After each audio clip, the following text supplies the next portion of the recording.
don't think that it's too bad. I like a lot of the bosses and I like the challenge, but yeah, I would like to see some changes to just getting one shot by stuff off screen. I know personally, I've died off screen. Like I'd even see the freeze pulse trapper, and she dumped that ice storm on me. I was nearly cap cold res, and even with LE weakness, I was nearly cap cold res, and I insta died. And I completely agree. I do feel that some bosses are overtuned, but that comes with every new patch. You know, expect patch notes to change some of these. But at the same time, there's a lot of underwhelming bosses, like the Fire Fury mimic boss that spams Firestorm. She's a joke. Oh no, Tem Chains, you know. So Yeah. And I would like to see that where maybe they have some more rewarding bosses on top of having some dangerous ones. You know, for example, we had Inner Treasure as one of the Nemesis mods in the past league, and I don't know why we can't have like one rare one that's gonna be like you know, drop some really cool stuff when you kill it, and it's kind of like you're, oh yay, finally one that's, you know, if I kill this, it's actually rewarding, because you've got the risk and reward with the chest. The only reward for killing the boss is, well, it's out of my way, and you know, it's like, okay, there's no real reward for killing it. It's just dangerous. there is a I would like reward. to I would like to be given a reason to actually try and fight them, other than just getting the challenge done the first time. Okay. Right. That's why I find myself doing them just to get the challenge out of the way, and then it's not worth my time after that. What's that? Vaal detonate dead? Well, see you later. I'm running by you. So with that being said, we're going to get into Colby Cheese's breakdown, and he's going to be discussing the current passive tree changes, as well as the ambush versus invasion meta, to go further into detail with that. So Colby, what do you think are some good passive tree changes or negative ones that need to be changed yet again? Well, overall, I'll talk about the changes in general, kind of discuss what my thoughts are. I like to just sit here and go through, and I'll theory craft pretty much all day, even when I'm not streaming. I just like to pull up the passive trees, and I'll play around with it.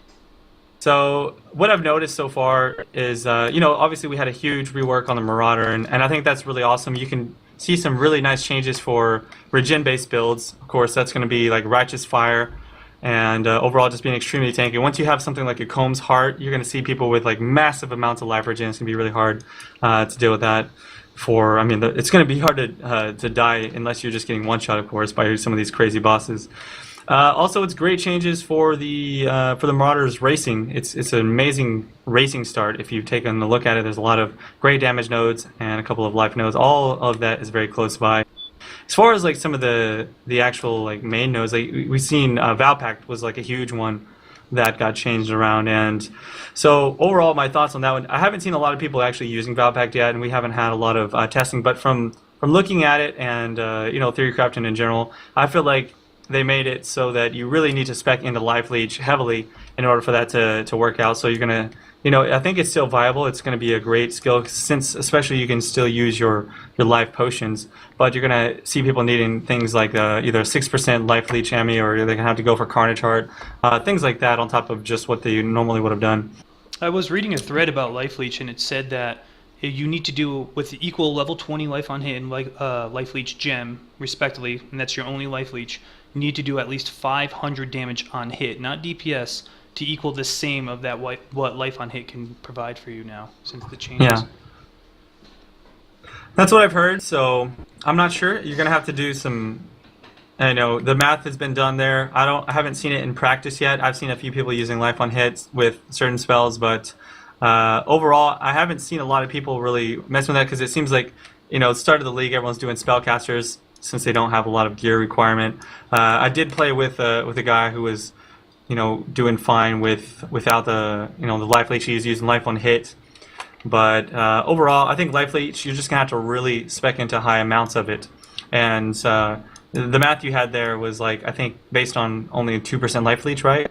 So It's just the off the idea gem. is that Just off the gem alone, without any on gear. on the gem itself. Okay. Yep. Well, like I said, I think you're gonna have to really spec into it pretty heavily, and then for people who are like spellcasters using it, it probably is somewhat of a nerf. I'm gonna have to, again, see some more of it in practice, because sometimes whenever you hear about it, it's like it sounds bad, but when you start using it, it's a little bit different. So I still want to do a little bit more testing, but overall, I kind of like the change in terms of like being able to use potions with Vaal Pact. Yeah, it's a nerf for CI, but CI has its other benefits in other areas. So overall, it's kind of like it nerfs some things, but it buffs others. I guess that's the direction they want to take it.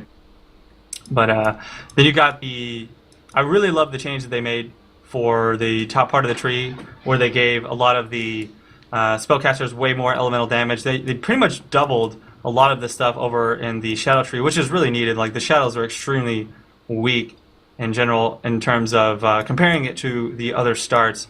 So you can see that they got like doubled spell damage and elemental and lots more life on some of their nodes there.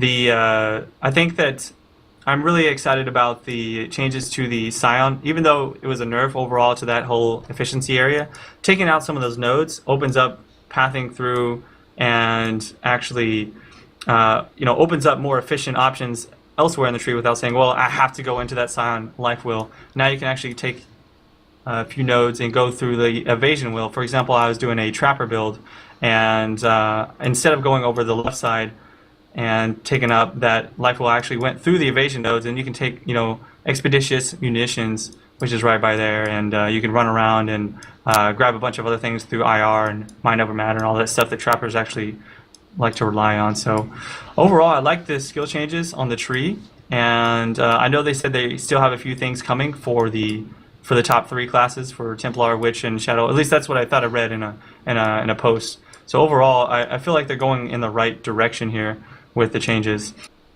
I have a question for you, Colby. Obviously, Life Leech got a big hit, but you could still make it work because there's a lot of Life Leech on gear. There's still Vaal pack options. How do you feel the Mana Leech gem is now? Because there were some caster builds out there that used it. How do you feel about Mana Leech as a whole? I don't know, I've never liked that gem, to be honest. I'd rather just use Blood Magic if I'm gonna use a whole skill slot for getting mana back. I don't think the gem gives that much mana back, and then it's just too easy to go for Eldritch Battery and get the mana there. So I mean, it's an okay gem, and maybe use it for leveling stuff, but overall I feel like the fact that you kind of need that for a lot of skills, or that you would need that for a lot of skills, as opposed to getting the mana regen and Eldritch Battery and stuff like that, it kind of takes away from your links that you already have, especially if you're limiting yourself to a 4 or 5 link. There's so many more options that would be better than using the Mana Leech gem, but that's my personal thoughts on it. I'm sure some people like using it, but especially with the way, if it was like more of if the Mana Leech gem gave like a faster mana back, rather than the rather than being locked to the percentage of your total mana, if it gave a more of a flat amount of mana or something like that, I think it would be way more powerful. Because currently, if you're using Mana Leech gem, you probably don't have a huge mana pool, so even that small amount of leech that you're getting is still not going to be enough. From what I found, there was ideas out there now that with the Mana Leech, perhaps making mana on hit, but that's a whole nother thing. Thieves Torment's already very good, so I mean, exactly. It would be hard for them to balance that out. Yeah, well, Thieves Torment is a very large amount, and it's also not affected by the damage effectiveness. So I think they could balance it, but it doesn't have to be mana on hit. It's more like not affected by your max mana, maybe like a percentage that is based on some. I don't know. That's probably going too far into theory crafting on that end, but that's what I think would make it better, is if it wasn't locked into, like, using the gem itself is not locked into that particular type of mana regen. The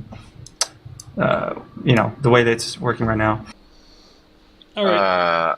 I wanted to talk about a subject and then get your 2 opinions on it. I wanted to talk about the people that are saying, "Oh, invasion is too hard, it's too impossible." I kind of feel like this is like a shift towards the meta, because people are so used to playing an Onslaught and Nemesis and being in control of the engagement, and no longer having that that element of surprise. I feel like the game is in a very good spot. The difficulty is, and the risks are there. It's preventing those people from just bright beak, leap slamming, fast attack, just all over the place to get where they need to go. Now there's actual, risk. So the game is definitely being slowed down. And I feel like I want to know each one of your comments on, I'm going to say path of defense. Like, it's you're getting to explore the sides of the tree where you were currently or previously not even exploring, like the defense, the keystones, and really pushing your defense to the test to keep you safe. I mean, we saw early on with the races, people were just banging out those levels, playing how they normally do. They're playing at the highest skill levels, and they're realizing, oh, you can't do this anymore, or this shit's not working. I'm getting raped. I'm gonna have to tone it down. I'm gonna have to think about this. Second guess. What I was doing before and how it's going to translate into this league. I wanted to get both of your thoughts on that. My opinions on it is, you're going to call a hardcore league hardcore. They did a good job doing that. You only live once, right? So before in Nemesis, you wouldn't always pick up those little 2% block nodes right away. You wouldn't always pick up those 0.4% life leech nodes or regen nodes right away. Now you find yourself, should I get this or should I get damage? I think in a hardcore scenario, you should be getting more defense. The reward factor isn't there so much, but the challenge is there. So I think they're going down the right path, at least from my experience in Invasion. And then the people who say melee is unplayable right now, I would completely disagree. I would say melee is where it needed to be. People got used to the dual strike bringer of rain builds. People got used to having all their gear at the end of Nemesis where melee just wiped the floor. I think melee is balanced. I think spellcasters still need a slight buff. But other than that, that's my opinions on the meta. Colby, what do you have to say? Overall, I actually really enjoy it. I'm a big fan of games like Dark Souls, and the reason I like the challenge so much is that it feels so much more rewarding when you do get past it and you get to the end game. Now that I've been to the end game, I've been farming piety and stuff. It actually gets a little bit easier, and this is the way the game has been even before Invasion. Is that the game is tough. You don't have gear. And once you get to the end game, you have more life, you've got more of your nodes together, you got your correct resist and stuff. And for the most part, you don't have to worry about getting completely destroyed anymore. And then you can buy leveling gear for your new characters. And I'm doing this right now. I just bought a couple of pieces of leveling gear, and I'm just blasting through the content. Nothing's really bothering me. The real difficulty is for basically doing new characters and self-found. And we've already talked about some things being... we've already talked about some things being a little bit, overtuned in terms of the bosses, but in those particular bosses, like one-shotting you, I think that the game is in a great position because I love being able to say, okay, now I really need to look at getting a little bit more block, a little bit more evasion, because right now my character, I keep dying to this one boss, correct? So I'm like, okay, I'm going to figure out a way to counter that. Maybe I'm going to get Ondars. I'm going to do a build around that. And there's other ways to counter it, of course. But it just allows me to really push myself in my skill level. And the one thing that I will say is that the league is definitely not designed for casual players at all. So that could be like a downfall for them. But then they have ambush. I think that Exactly. You're going to push away some players, sure, because... They would like to play the hardcore leagues, just way too hard for them, and I've heard so many people rage quit. But even me, like being a hardcore player, I think I would have a lot of fun in ambush, and I'm definitely going to play ambush because there's a challenge for getting level 90 there. So I think they wanted to encourage people to play both leagues. I think they're trying to get rid of the whole, if you play standard, you're a scrub core noob. It's like it's the same game, but there's different challenges. So. So I think that it's in a good spot. If you want that challenge, it's there. If you want to just have fun and goof off and get 20,000 items in one little chest, then go play ambush. I like both. I like both ways that they've done it. So I think people just need to look at it in that way. So we're all in agreement that the difficulty, the shift from going from super fast, efficient, clear speed, as like, oh shit, I need to be prepared for the worst. We're all in agreement that the difficulty change is fine, but the rewards could be better. A lot of people play action RPGs for two reasons: the difficulty and the loot. GGG provided us two separations between the two where you can get the best of both worlds without having to choose. Without having to squeeze them both together in one league and completely breaking the economy. So I think they did a great job really sitting down and be like, when I played D2 back in the olden days, I loved it for the loot. I loved running around my MF, sorceress. Well, some people are like, well, I loved how fun hardcore was. Nothing like doing 2 level 90 duels and losing your character. I think they did a great job with the 2 leagues, and I'm in complete agreement with it.